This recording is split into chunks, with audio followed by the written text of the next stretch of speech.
Greetings, fellow ninjas.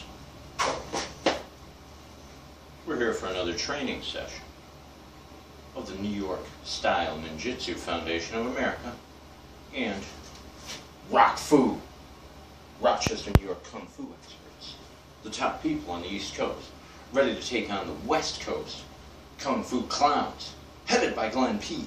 Bartholomew, the man who was easily defeated several nights ago in unarmed combat. Foolish attempt by Glenn P. Bartholomew. We will now be covering the successful way to deal with a wrist grab should the opponent try to grab your wrist. There's only a few things you have to do, but it takes a little bit of developed practice in order to be able to do it. One of the things you're going to have to do is to be able to make your hand into, a type of chopping motion, which is, it tends to be different depending on different styles.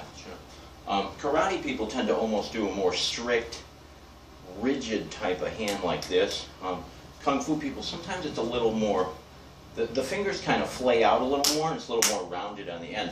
But the basic thing that we're trying to do here is we're hardening the section of the hand that's right here. And so then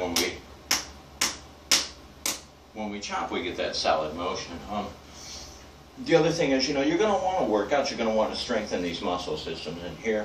And all that's going to come together as a type of full body or inner strength. Now the thing is, when you watch all those Kung Fu movies, and we all did as kids, and we all laughed, and we all thought it was pretty cool. I mean, we were laughing at them, but we thought it was pretty neat.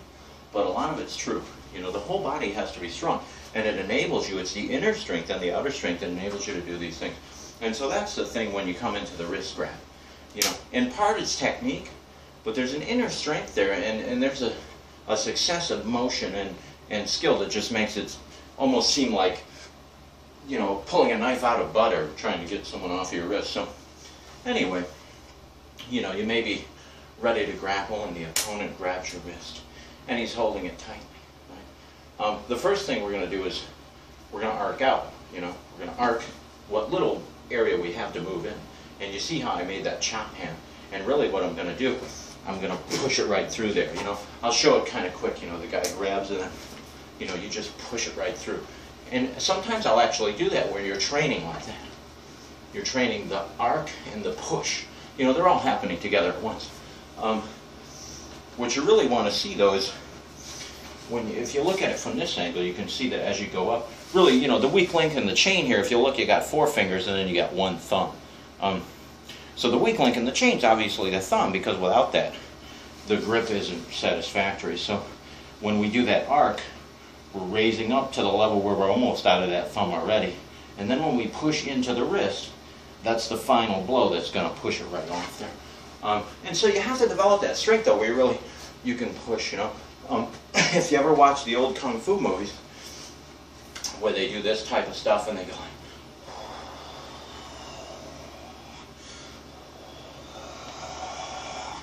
you're actually developing those strength sets. So even though it seems kind of funny, it actually works. So that's basically what you're looking at. You're going to have to practice those things. Practice the tightening of the hand. It really is, you have to find that proper shape. And you do it somewhat by mimicking what you see the other, different styles doing, but sometimes it's by doing it, and then you develop that strength. You got to develop really the strength in this whole muscle system here. And then when they grab, a lot of it is, and of course it's going to be very speedy. When someone grabs you, you're just going to be like, right? Here's the other important thing you got to remember. Remember, we train with the ball, and we're training for speed. Here's one of the important things you got to remember about speed. Even if you're as fast as I am, if I push your hand this way, there's going to be a certain amount of time that's absorbed as your hand gets pushed away. Okay?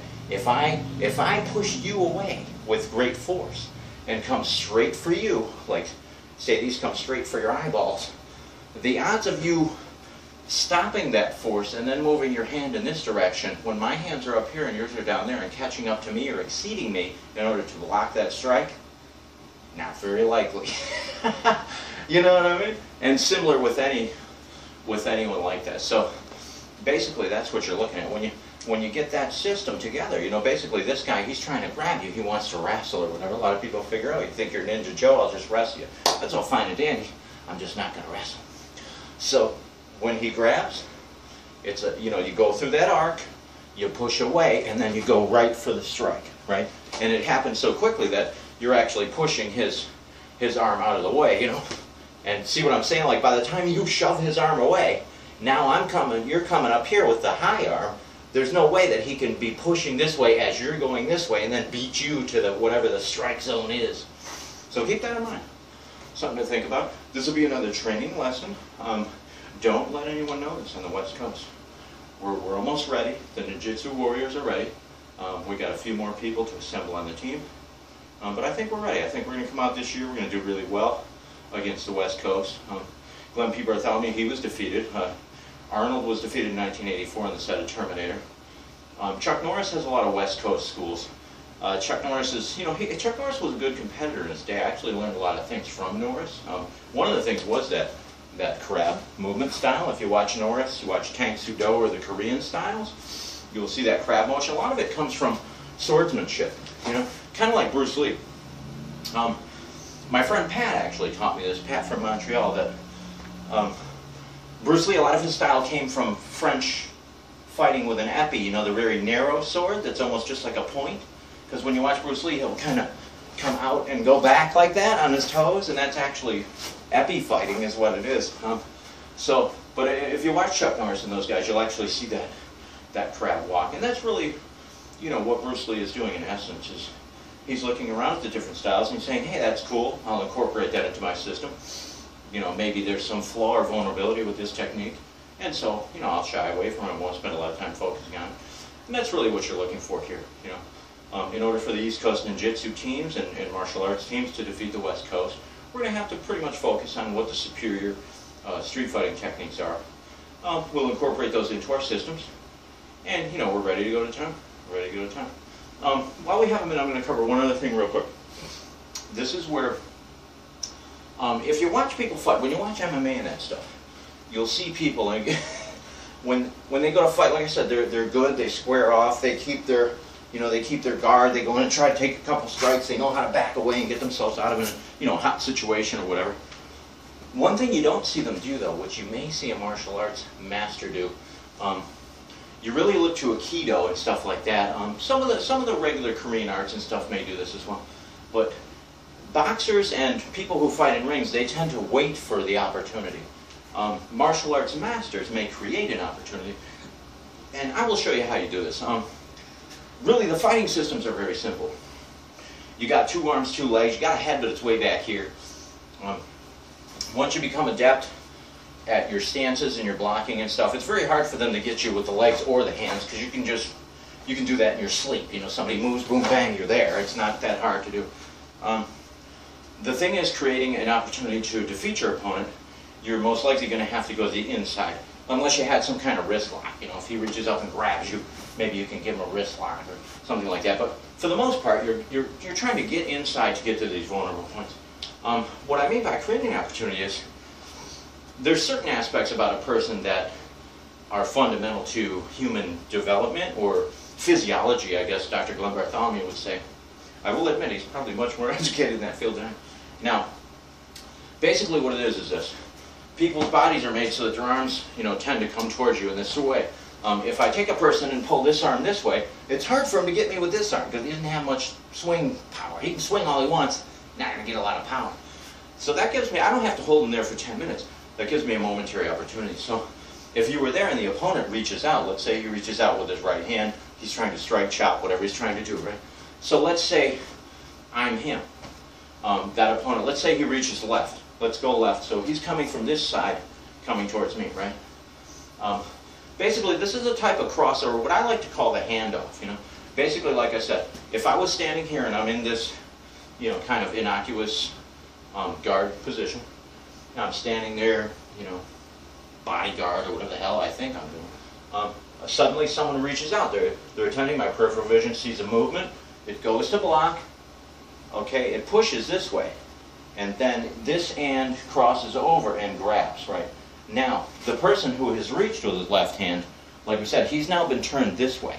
He doesn't really have a vulnerable point to get to me because he can't even get to me. And I'm not saying he can't get out of this position, but I'm saying at this split second in time, I've neutralized his ability to do anything with any real power to present a real threat. Now, of course, I'm going to capitalize on that, and that's why as he reaches with that left, and I block, I parry and push this way, and then I grab for the crossover, and that sets me up for the perfect strike. I can just glide my arm right down his arm, almost like a lane. You can ride the top of his arm, and what's at the end of his arm? You got it. So basically that's what you're looking at for those type of movements where you create the opportunity. This is why you have to watch out for these masters. You know, most people don't appreciate when you're watching TV and they say, you know, Bob Smith is a 6th or 7th degree black belt. The reason most people don't appreciate how dangerous they are is because people who train 6 hours a day for 30 years, they're not the guy that's at the bar trying to act tough. So you really never seen these people in action. You know what I mean? Because they will avoid a fight. I remember I saw an interview once with a guy and they said, if you were in a dark alley and someone asked for your wallet, what would you do? And he said, I'd give him my wallet. And they said, why would you do that? Because they're thinking, you know, you're supposed to be a karate expert. Why would you give them your wallet? He said, because whatever's in my wallet isn't worth their life. Basically what he's saying is, I can take their life so easily, it's not worth the 50 bucks in my wallet. Go ahead and take it because I don't want to have to kill you and I know it's not going to be hard to do. Right? So that's the reason why you have to really take, you know, a lot of forethought before you go getting into combat. And especially when we get into the East Coast, West Coast challenge, because it's pretty obvious the West Coast isn't up to our skill level. They're not. They're never going to be up to the skill level. I don't care what Bartholomew has already been defeated. There's no one else left out there that could even remotely challenge us. On the East Coast, we got all the big heavy hitters. We got Chuck Liddell. We got everybody. So there's no way they're going to beat us. We got Mikey Lowe. Mikey Lowe from Chinatown. He'll smash everybody on the West Coast. You ain't even, where do you see this guy? How you think I'm tough? You ain't seen nothing yet. Now, here's the thing. Going back to that movement, okay, you're back here in the controlled stance. And this is why that speed training and that stuff with the ball where you're actually meeting stuff, that's really what you're doing. This is where it all comes together, and that's why I'm saying, it seems foolish. You may laugh. That's where it all comes together, because when their hand comes out like this, it's basically just another ball. And I'm not really going for the hand, I'm usually going for the wrist. You know what I mean? I'm going for about that, you know, someone reaches out, bang, I meet him right on the wrist.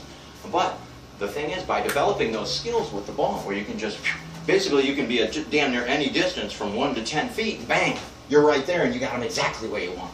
You know, so some dumb jack at the bar is foolish enough to reach out for you. It's like, hey, no problem. I got you in a vulnerable position right now. I got your hand here, your other hand's on the other side. This hand's here, and your throat, and your eyes, and everything that's vulnerable is right there. So, basically, like I said, it's not hard to be a ninja master. It's actually pretty easy. But what it takes is many hours of practice, repetitive practice on what most people would consider boring things. You know, it's actually kind of funny because another friend of mine was telling me that he met a guy who was, you know, a very successful and highly developed martial artist whose father was a good friend of Chuck Norris. And he asked the guy to train him, and the guy basically blew him off for a while. He's like, you know, I don't usually train people because they ask to train and then they don't want to train. You know what I mean? But here on the East Coast, we like to train. We got no problem with it. We love training. In fact, you know why? Because we know it makes us that much quicker. And that's what we want. We want to defeat the West Coast.